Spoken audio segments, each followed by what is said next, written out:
Hello दोस्तों, तो फिर से एक बार मैं एस पांडे आपके सामने, आपका कंप्यूटर और इंग्लिश टीचर। स्टार्ट करते हैं आपकी कंप्यूटर की क्लास पार्ट 3। तीसरे पार्ट की वीडियो लेके आ गए हैं आपके सामने और फर्स्ट एंड सेकंड पार्ट को बहुत ही प्यार मिल रहा है आपका। ऐसे ही प्यार मिलता रहे, उसको शेयर सब्सक्राइब जरूर करें, ज़्यादा से ज़्यादा लोगों को शेयर करें जिससे उन लोगों को भी लाभ मिल सके जिन लोगों के पास पढ़ने के लिए पैसे नहीं हैं, जो लोग ज़्यादा अफोर्ड नहीं कर सकते। तो हमारी जो मुहिम है उन्हीं लोगों के लिए खासकर है, तो प्लीज़ कृपया करके इस चीज़ को करें, शेयर करें। तो स्टार्ट करते हैं आपका न्यू क्लास, न्यू पार्ट 3। तो बात करते हैं कम्युनिकेशन स्किल की, बात कर रहे थे कंप्यूटर में हम। Session 2 verbal communication. Verbal communication में हम सेशन 2 को पढ़ रहे हैं और वर्बल कम्युनिकेशन में हमने एडवांटेजेस ऑफ वर्बल कम्युनिकेशन पढ़ लिए थे। आज हम पढ़ने वाले हैं अपनी वीडियो में डिसएडवांटेज ऑफ वर्बल कम्युनिकेशन। देखो, किसी के फायदे हैं तो नुकसान भी हैं। हर चीज़ के जहाँ फायदे होते हैं वहाँ नुकसान भी होते हैं, तो ऐसे ही एडवांटेजेस हैं तो डिसएडवांटेज भी होंगे। तो आज हम बात करेंगे कि वर्बल कम्युनिकेशन के डिसएडवांटेजेस क्या हैं। तो disadvantages of verbal communication. First disadvantage हमारा वर्बल कम्युनिकेशन का है डिपेंडेंसी ऑन वर्ड्स। अब जानते हो, जब हम वर्बल कम्युनिकेशन की बात करते हैं तो वर्बल कम्युनिकेशन में हमने क्या बात करी थी कि उसमें हम स्पीकिंग और वर्ड्स को लेकर बात करते हैं। यानी या तो हम स्पीक, या तो बोलकर, या फिर हम लिखकर अपनी बात को एक सामने वाले से कह सकते हैं। यही था वर्बल कम्युनिकेशन। तो वर्बल कम्युनिकेशन में डिसएडवांटेज कहता है कि इसमें हम डिपेंडेंस हो जाते हैं वर्ड्स को लेकर।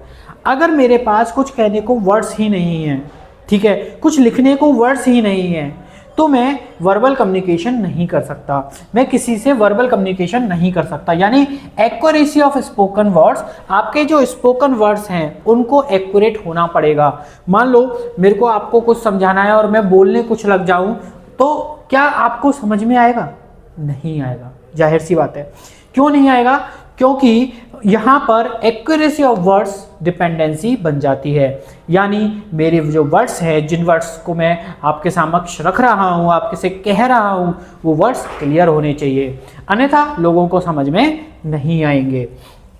लीडिंग टू पोटेंशियल मिसअंडरस्टैंडिंग, और इससे क्या होती है? मिसअंडरस्टैंडिंग बन जाती है दो लोगों के बीच या बहुत सारे लोगों के बीच में। आप जो कहना चाह रहे हैं हो सकता है लोगों तक वो पहुंचा ही ना हो और लोग उसका कुछ और ही मतलब निकाल लें।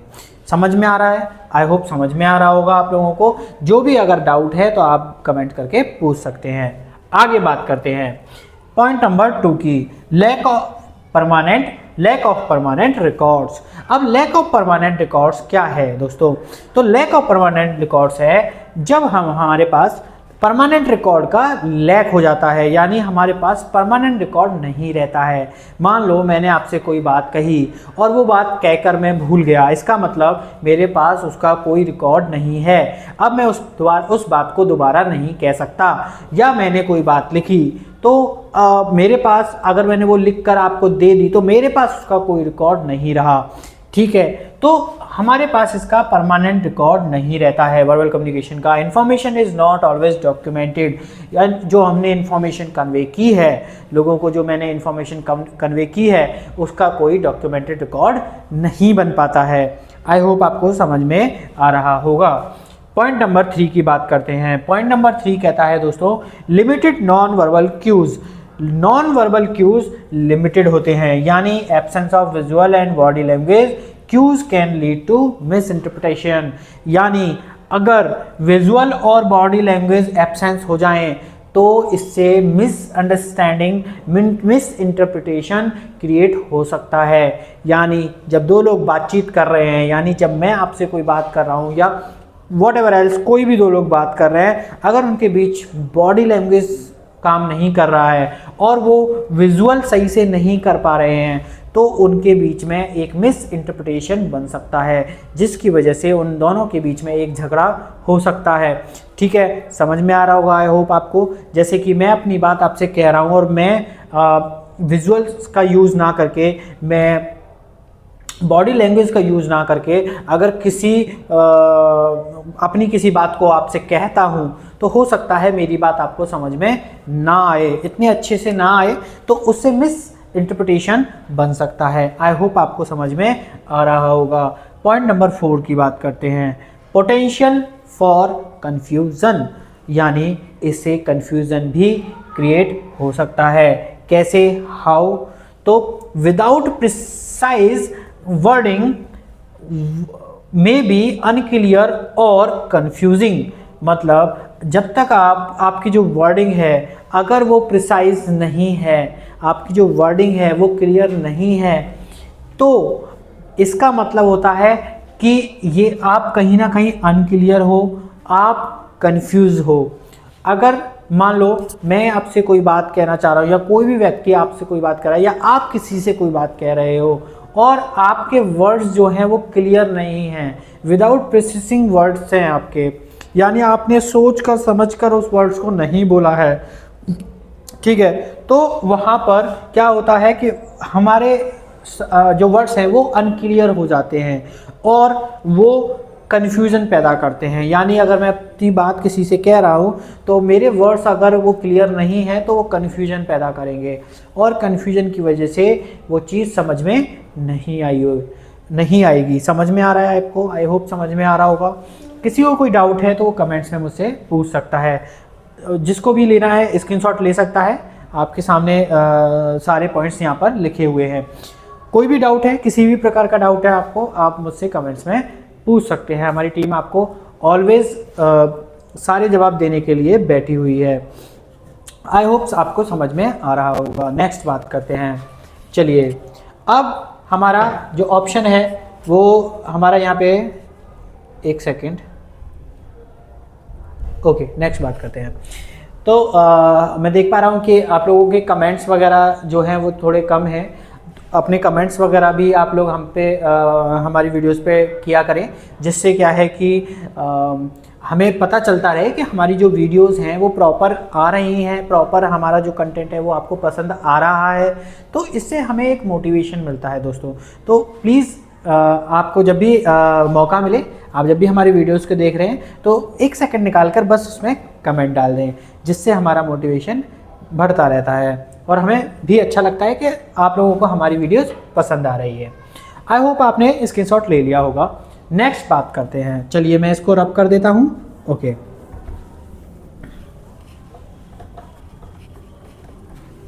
ठीक है दोस्तों, तो हम disadvantage of verbal communication, I hope मुझे लगता है आपको समझ में आया होगा। नेक्स्ट हम बात करेंगे मास्टरिंग वर्बल कम्युनिकेशन की, यानी वर्बल कम्युनिकेशन में हम मास्टरिंग कैसे कर सकते हैं। तो मैं यहाँ पर लिख देता हूँ mastering verbal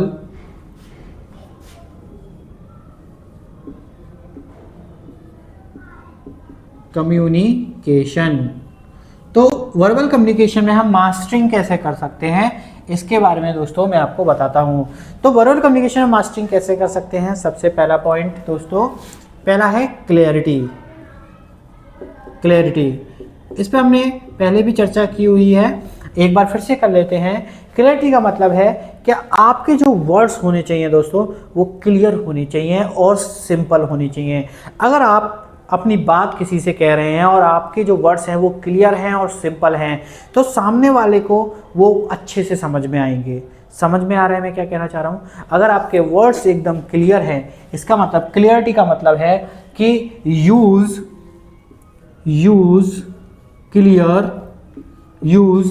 clear and simple words. Use clear and simple words, यानी आपको अपने वर्ड्स कैसे रखने हैं, क्लियर और सिंपल रखने हैं। आई होप फर्स्ट पॉइंट आपको समझ में आया होगा। इससे क्या होता है कि कंफ्यूजन क्रिएट नहीं होता है किसी भी वर्ड्स को लेकर, ठीक है। आई होप समझ में आया होगा। नेक्स्ट पॉइंट की बात करते हैं। नेक्स्ट पॉइंट हमारा कह रहा है, नेक्स्ट पॉइंट मास्टरिंग होती है एक्टिव लिसनिंग, यानी एक्टिव लिसनिंग। दोस्तों एक्टिव लिसनिंग का क्या मतलब होता है? आप कोई भी बात अगर मैं आपसे कह रहा हूं या आप मुझसे कह रहे हैं और मेरा ध्यान नहीं है उस बात में, या आपका ध्यान नहीं है, आप ध्यान से नहीं सुन रहे हैं मेरी बात को, तो क्या होगा, आप लिसन नहीं कर पाएंगे, आप अच्छे से मेरी बात को समझ नहीं पाएंगे। समझ में आ रहा है मैं क्या कह रहा हूँ? अगर आप मेरी बात को समझ नहीं पाएंगे तो वहाँ पर मिसअंडरस्टैंडिंग क्रिएट होगी। आई होप आपको समझ में आ रहा होगा। एक्टिव लिसनिंग का मतलब है पे अटेंशन। आपको जो भी बात कोई अगर आप सुन रहे हो, कोई आपसे कह रहा है या आप किसी से कह रहे हो, तो सामने वाले का अटेंशन होना चाहिए, ठीक है। विदाउट अटेंशन आप अपनी बात को नहीं किसी की बात को नहीं समझ सकते, या आप अपनी बात नहीं समझा सकते जब तक सामने वाला अटेंशन नहीं दे रहा है आपकी बात को सुनने में। आई होप समझ में आ रहा होगा। तो पे अटेंशन बहुत ज़रूरी है एक्टिव लिसनिंग के लिए, ठीक है। तो एक्टिव लिसनिंग आई होप आपको समझ में आया होगा। नेक्स्ट पॉइंट की बात करते हैं। नेक्स्ट पॉइंट दोस्तों हमारा है थर्ड पॉइंट,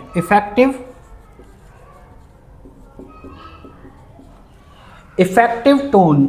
दोस्तों इफेक्टिव टोन का मतलब है कि आप जब किसी से बात कह रहे हैं, अपनी बात कह रहे हैं, मान लो मैं आपसे कोई बात कर रहा हूँ या आप मुझसे कोई बात कर रहे हैं, तो दोस्तों आपकी जो टोन है वो बहुत ही पोलाइट होनी चाहिए और उसमें कुछ भी एग्रेसिवनेस नहीं होना चाहिए। वर्ड्स एकदम क्लियर होने चाहिए और एक टोन, आप समझ रहे हो मैं क्या कहना चाह रहा हूँ, कि मेरे कहने का मतलब है कि जैसे अगर मैं आपसे बात कर रहा हूँ तो मेरा टोन, आप समझ रहे हो मेरी जो टोन है वो कैसी है, ना तो ज़्यादा लाउड बोल रहा हूँ, ना मैं आपको एग्रेसिवनेस में बोल रहा हूँ, ना मैं कुछ ऐसा बोल रहा हूँ जिससे कि आपको बुरा लगे। तो मेरी टोन क्लियर होनी चाहिए, टोन इको फ्रेंडली होनी चाहिए, ठीक है। इको फ्रेंडली यानी फ्रेंडली टोन होनी चाहिए। जैसे कि मैं आपसे बात करूँ, जैसे हम अपने दोस्तों से बात करते हैं, अपने किसी मिलने जुलने वाले व्यक्ति से बात करते हैं, किसी रिश्तेदार से बात करते हैं, सेम वैसी ही टोन आपकी होनी चाहिए। तो इफेक्टिव टोन का मतलब दोस्तों आपको समझ में आया होगा। इफेक्टिव टोन का होता है speak in a friendly, speak in a friendly, speak in a friendly and कह सकते हो रेस्पेक्टफुल वे, एंड रेस्पेक्टफुल वे, ठीक है। आई होप दोस्तों आपको समझ में आया होगा। पॉइंट नंबर 4 की बात करते हैं, कंसिस्टनेस। पॉइंट नंबर 4 है कंसाइसनेस, ठीक है। कंसाइसनेस दोस्तों, कंसाइसनेस हमें कहता है से ओनली व्हाट इज नीडेड, से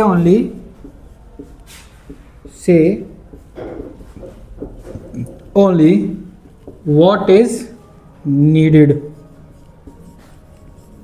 इसका मतलब है दोस्तों सिर्फ उतना ही बोलो जितना ज़रूरी है, ठीक है। दोस्तों कभी कभी आपने देखा होगा कि कुछ लोग होते हैं जो कि हमसे बात करते हैं, हम किसी से बात करते हैं कुछ, तो हम जब ज़रूरत से ज़्यादा बोलते हैं तो लोग उस पर ध्यान नहीं देते, हमारी बातों को इग्नोर कर देते हैं, ठीक है। जब हम ज़रूरत से ज़्यादा ही बोलने लगते हैं, एक्स्ट्रा बोलने लगते हैं, तो इस चीज़ का ध्यान रखना है कि हमें सिर्फ उतना ही बोलना है जितना ज़रूरी है, ठीक है। देखो किसी महान व्यक्ति ने कहा था कि उतना ही बोलना चाहिए जितना ज़रूरी है, ठीक है। या फिर ऐसे भी कह सकते हैं ऐसे कि a good speaker is always a good listener. अगर आपको एक गुड स्पीकर बनना है तो आपको पहले एक गुड लिसनर बनना होगा। तो मैंने बोला ना कि लिसन करना बहुत ज़रूरी है, एक्टिव लिसनिंग बहुत ज़रूरी है। अगर हमें एक स्पीकर बनना है, एक अच्छी स्पीकिंग अपने अंदर लानी है, तो हमें एक अच्छा लिसनर भी बनना सीखना होगा। आई होप दोस्तों आपको समझ में आ रहा होगा। एक बार फिर से रिपीट कर देता हूँ, मास्टरिंग करनी है अगर आपको वर्बल कम्युनिकेशन में, तो सबसे पहला पॉइंट क्लियरिटी। आपकी वॉइस जो है, आपका वर्ड्स जो हैं वो क्लियर होने चाहिए, सिंपल होने चाहिए। Second point active listening. आपके अंदर एक एक्टिव लिसनिंग होनी चाहिए, आपको वर्ड्स प्रॉपर सुनना चाहिए। अगर कोई भी आपसे कोई बात कर रहा है, आपको अटेंशन रखना चाहिए, पे अटेंशन होना चाहिए आपका। जब कोई बात आपसे कह रहा है या आप किसी से बात कह रहे हो तो सामने वाले का पे अटेंशन होना चाहिए। इफेक्टिव टोन, आपकी टोन इको फ्रेंडली होनी चाहिए, फ्रेंडली नेचर होना चाहिए, रेस्पेक्टफुल वे में होना चाहिए। अगर आपका टोन रेस्पेक्टफुल वे में है, फ्रेंडली नेचर में है, तो आपको कोई भी सुनना पसंद करेगा। समझ में आ रहा है दोस्तों? आई होप आपको समझ में आ रहा होगा। कंसिस्टेंस मैंने क्या बताया दोस्तों कि उतना ही बोलो जितना ज़रूरी है। अगर हम ज़रूरत से ज़्यादा कभी कभी बोलते हैं तो उसमें सामने वाला इंटरेस्ट नहीं लेता हमारी बातों को सुनने में। ठीक है, आई होप दोस्तों समझ में आ रहा होगा। जिसको स्क्रीनशॉट लेना है वो स्क्रीनशॉट ले सकता है, तो स्क्रीनशॉट ले लीजिए, फिर हम आगे चर्चा करते हैं। नेक्स्ट हमारा दोस्तों चलेगा सेशन नंबर 3। यहाँ पे आपका सेशन नंबर 2 खत्म होता है। सेशन नंबर 3 पे बात करेंगे दोस्तों। अब हम सेशन नंबर 3 हमारा है नॉन वर्बल कम्युनिकेशन। हमने वर्बल कम्युनिकेशन को कंप्लीट कर लिया है यहाँ पर। आई होप सबको समझ में आया होगा। तो आपके 2 सेशन मैंने आपको कंप्लीट करा दिए हैं यूनिट 1 के। यूनिट 1 कम्युनिकेशन स्किल के हमने 2 सेशंस कंप्लीट कर लिए हैं। वर्बल कम्युनिकेशन आपका सेकेंड सेशन था दोस्तों। ठीक है, आई होप आपको समझ में आया होगा। जिसको कोई भी डाउट है वो पूछ सकता है। सेशन 1 था method of communication, session 1 method of communication पढ़ा था। सेशन 2 वर्बल ऑफ कम्युनिकेशन हो गया। अब सेशन 3 जो है वो हमारा रहेगा नॉन वर्बल कम्युनिकेशन दोस्तों।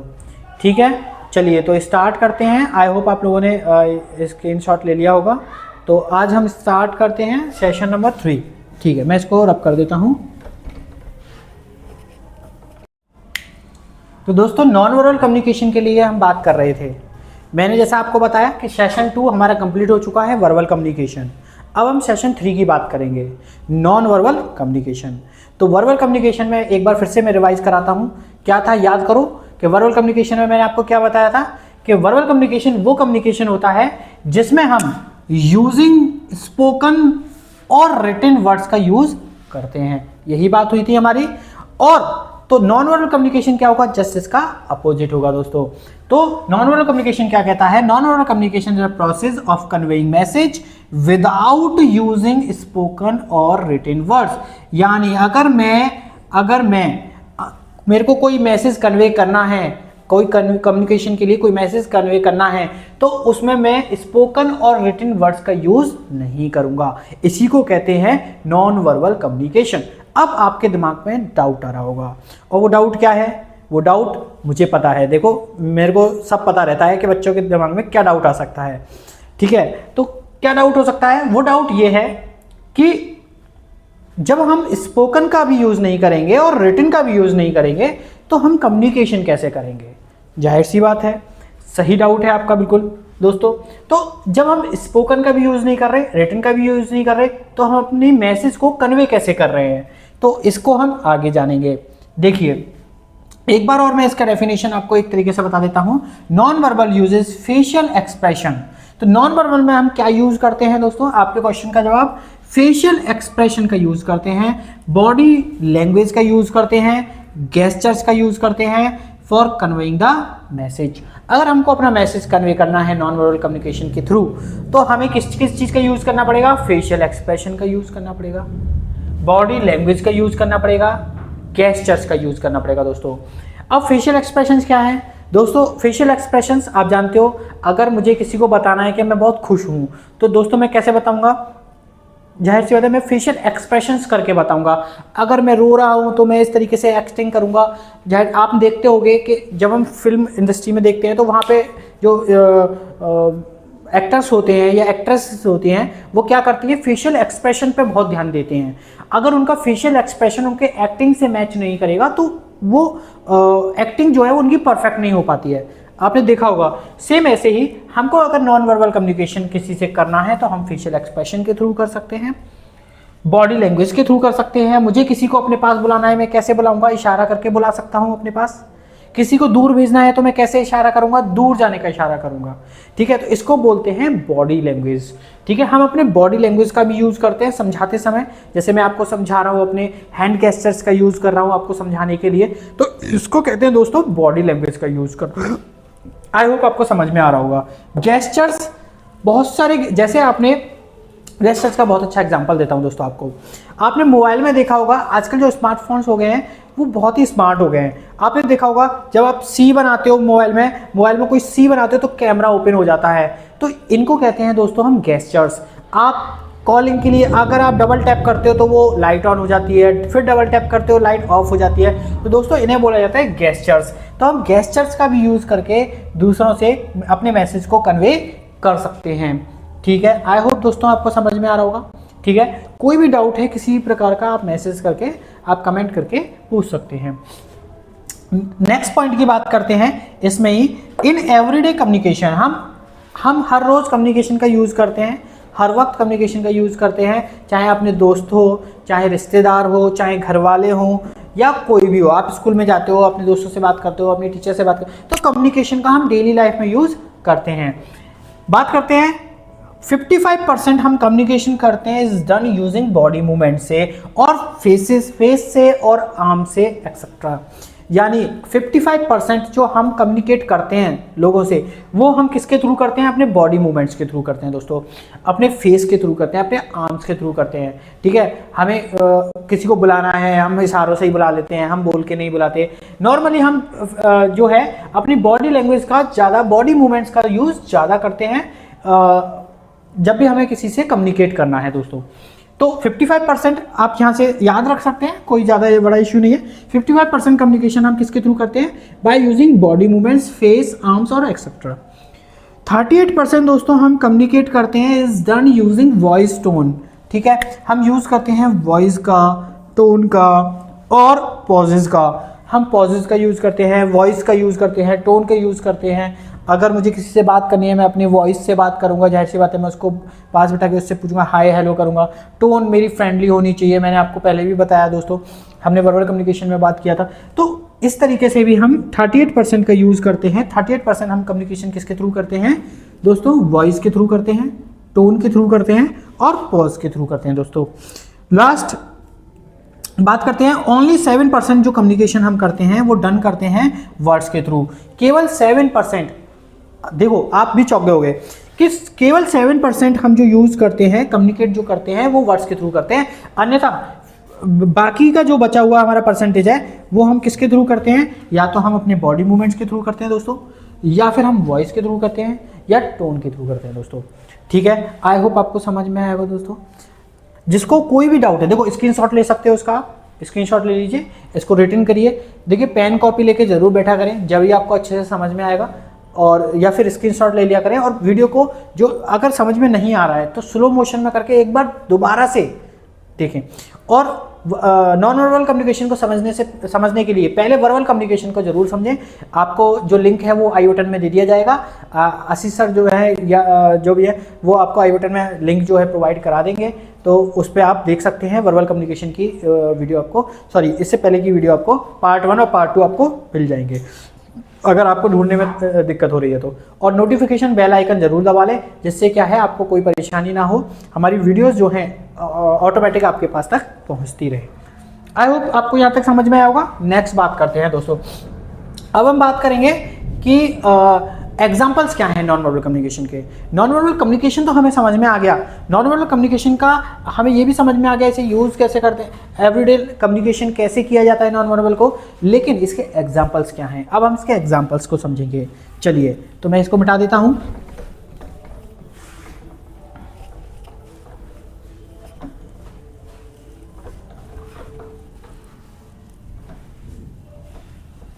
चलिए दोस्तों, तो बात करते हैं नॉन वर्बल कम्युनिकेशन के एग्जांपल्स। तो नॉन वर्बल कम्युनिकेशन क्या है और उनके एग्जांपल्स के बारे में बात करेंगे कि उनको हम किस तरीके से यूज में, एवरीडे लाइफ में कैसे यूज में लेते हैं। तो मैं एक साइड लिख लेता हूं नॉन वर्बल कम्युनिकेशन, ओके दोस्तों, और एक साइड में लिख लेता हूं हमारा एग्जांपल्स, ओके दोस्तों, एग्जाम्पल्स दोस्तों। ठीक है, नॉन वर्बल कम्युनिकेशन की बात करते हैं दोस्तों। ठीक है,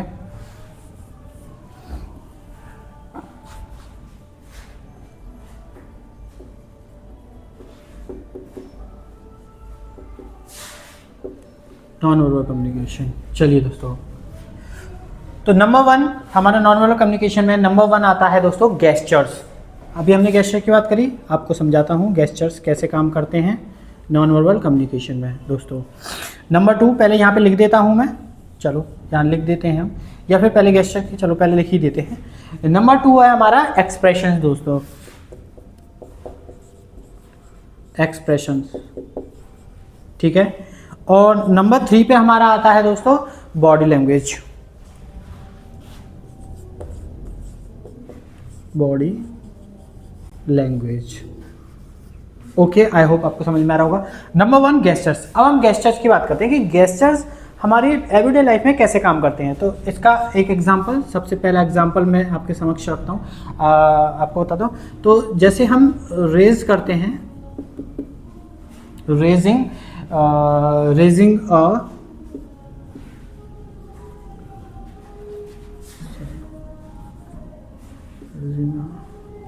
hand, raising a hand to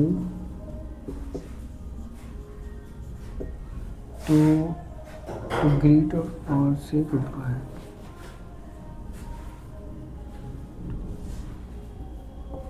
और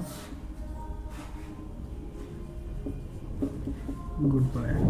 नंबर 2 एग्जाम्पल। पहले मैं एग्जाम्पल्स को लिख लेता हूँ, फिर आपको बताता हूँ। अभी एक second.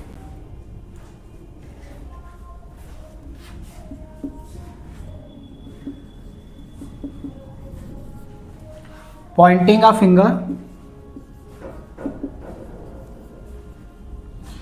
finger at someone, okay।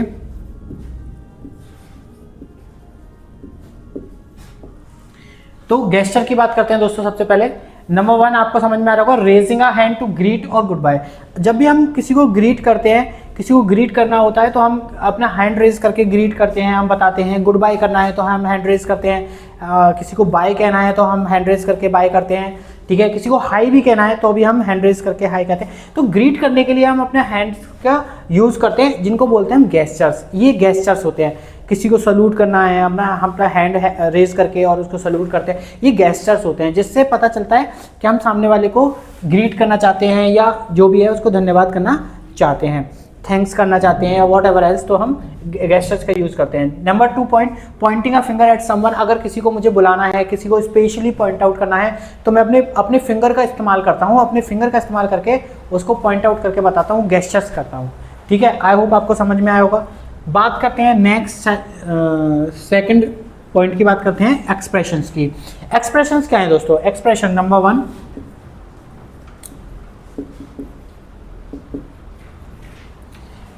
की बात करता हूं, स्माइलिंग व्हेन हैप्पी। जब आप खुश होते हैं, मैंने पहले भी बताया था आपको, जब आप खुश होते हैं तो आप स्माइल करते हैं। आप स्माइल करते हैं तो आप खुश हो, मतलब लोगों को कैसे पता चलेगा कि आप खुश हो? तो आप एक्सप्रेस करोगे, आप उसको दिखाओगे। कैसे दिखाओगे? आप स्माइल करके दिखाओगे। आप स्माइल करते हो तो लोगों को पता चलता है कि आप खुश हो, ठीक है। तो ये एक्सप्रेशन करने का तरीका है, एक्सप्रेस करने का तरीका है, अपने फीलिंग्स को एक्सप्रेस करने का तरीका है, ठीक है दोस्तों। सेकंड, आप कैसे करोगे? मेकिंग अ सैड फेस,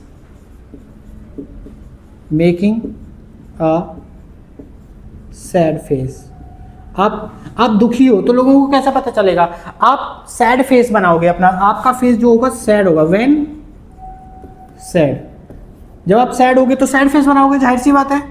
तो जब आप सैड फेस बनाओगे तो लोगों को पता चल जाएगा आप क्या हो, आप दुखी हो, ठीक है। तो ये कैसे पता चलता है? एक्सप्रेशन के थ्रू पता चलता है दोस्तों, ठीक है। आपके फेशियल एक्सप्रेशन ही आपके बारे में बता देते हैं कि आप गुस्सा हो। आप जब बहुत तेज गुस्सा आता है, आपको गुस्सा आता होगा, आप कैसे हो जाते होगे? चिड़चिड़े हो जाते होगे, आपका फेस ऐसे दिखता होगा, ठीक है। तो उससे हमें पता चल जाता है, एक्सप्रेशन के थ्रू पता चल जाता है कि जो सामने वाला है वो खुश है, दुखी है या गुस्से में है, ठीक है। आई होप तो आप उससे दूर भी रहते होगे। जैसे आपने देखा होगा, आप गुस्सा वाला व्यक्ति कोई सामने पड़ जाता होगा, आप क्या करते होगे? आप उससे दूर हो जाते होगे कि यार कहीं मैं इसके पास जाऊँ और ये मेरे को पीट ना दे, ठीक है। आपको डर लगता होगा ना, है ना। जब आपका टीचर बहुत गुस्से में होता होगा, आप डरते होगे उससे, तो आप अपनी कॉपी ले जाने में भी उसके पास डरते होगे, ठीक है। आई होप आपको समझ में आ रहा होगा। नेक्स्ट बात करते हैं दोस्तों बॉडी लैंग्वेज की। पर दोस्तों बॉडी लैंग्वेज कैसे काम करता है? बॉडी लैंग्वेज, जब हम किसी को इशारों में किसी को कोई चीज़ समझाते हैं ना, तो वहाँ पे हम बॉडी लैंग्वेज का यूज़ करते हैं। मतलब बॉडी लैंग्वेज के थ्रू भी हम लोगों को बहुत सारी चीज़ों को समझा सकते हैं। इसमें सबसे पहला हमारा आता है पोस्चर। देखो दोस्तों, बॉडी लैंग्वेज में पोस्चर का बहुत बड़ा रोल है। Posture by which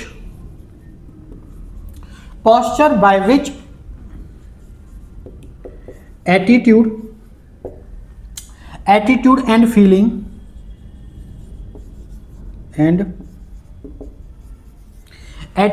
feelings are communicated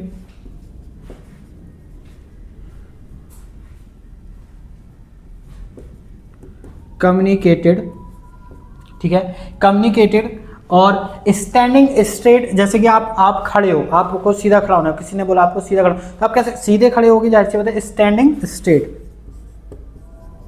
standing straight, standing straight. आप शोइंग करोगे, अपना इंटरेस्ट शो करोगे, ठीक है, शोइंग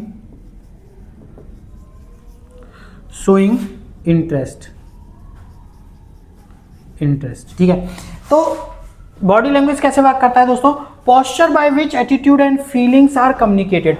आपको अपना एटीट्यूड और आपको अपनी फीलिंग्स को अगर एक्सप्रेस करना है तो आप बॉडी लैंग्वेज के थ्रू करोगे। दोस्तों आप इंटरेस्टेड हो किसी चीज़ को लेकर तो आप कैसे करोगे? आप अपनी बॉडी लैंग्वेज को बिल्कुल प्रॉपर रखोगे। आप जैसे मैं आपके सामने हूँ, बिल्कुल स्ट्रेट खड़ा हूँ ना, बिल्कुल स्ट्रेट खड़ा हूँ, मतलब मैं इससे क्या झलकता है कि हाँ कोई प्रोफेशनल व्यक्ति है और वो बात कर रहा है, ठीक है। एक प्रोफेशनल व्यक्ति हमेशा अपना बॉडी पोस्चर जो है वो स्ट्रेट अपना अच्छा रखता है, ठीक है। जैसे मान लो आप किसी इंटरव्यू में जाते हो, आप इंटरव्यू में आपने देखा होगा, बहुत सारी वीडियोस देखी होंगी, यूपीएससी की वीडियोस देखी होंगी, जहाँ पर यूपीएससी कैंडिडेट्स क्या है अपना इंटरव्यू देने जाते हैं, तो वहाँ पे वो अपना बॉडी पोस्चर कैसा रखते हैं? बिल्कुल स्ट्रेट रखते हैं, अपने बॉडी पोस्चर पे बहुत ध्यान देते हैं। क्यों? क्योंकि उनको भी पता है कि सामने वाला जो व्यक्ति है, जो इंटरव्यू ले रहा है, जो इंटरव्यूअर है, जो इंटरव्यू ले रहा है, वो बॉडी पोस्चर पे भी बहुत ध्यान देता है, ठीक है, कि व्यक्ति कैसे बैठा है, कैसे बातचीत कर रहा है, किस तरीके से खड़ा हो रहा है, उसकी स्टैंडिंग पोजीशन क्या है, ठीक है, स्टैंडिंग ओवेशंस कैसे दे रहा है, वो सिट कैसे, बैठ कैसे रहा है, बातचीत कैसे कर रहा है, क्या वो हैंड गेस्चर्स का यूज़ कर रहा है। तो बॉडी लैंग्वेज में ये सारी चीज़ें हमारी आती हैं। आई होप दोस्तों आपको समझ में आया होगा कि नॉन वर्बल कम्युनिकेशन के एग्जाम्पल्स क्या हैं। यहाँ पे हमने एग्जाम्पल्स की बात करी, गेस्चर्स की बात करी, एक्सप्रेशंस की बात करी, बॉडी लैंग्वेज की बात करी। तीनों में हमने बात करी गेस्चर्स कैसे काम करते हैं। तो दोस्तों मैं एक बार रिपीट करके बता देता हूँ।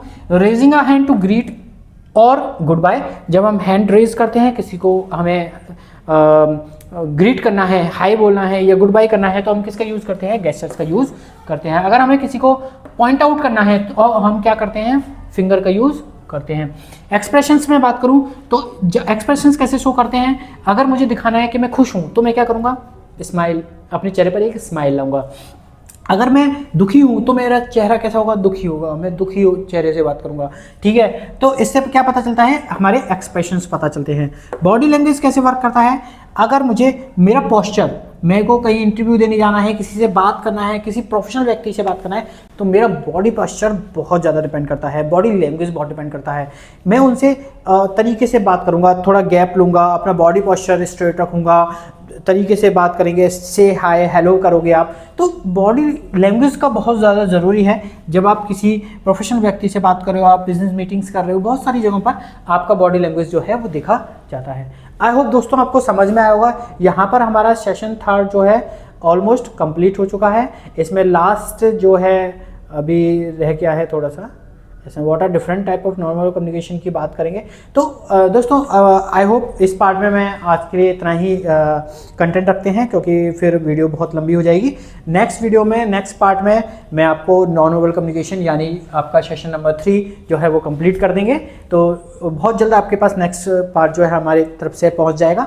आई होप, मैं आशा करता हूँ कि आप इस वीडियो को ज़्यादा से ज़्यादा शेयर करेंगे, लाइक करेंगे, शेयर करेंगे, सब्सक्राइब करेंगे। प्लीज़ हमारे चैनल को सब्सक्राइब करें, जिससे हमें मोटिवेशन मिलता रहे और इसी तरीके से हम आपके लिए वीडियोस और कंटेंट लाते रहें। तो आज के लिए बस इतना ही। तो जय हिंद।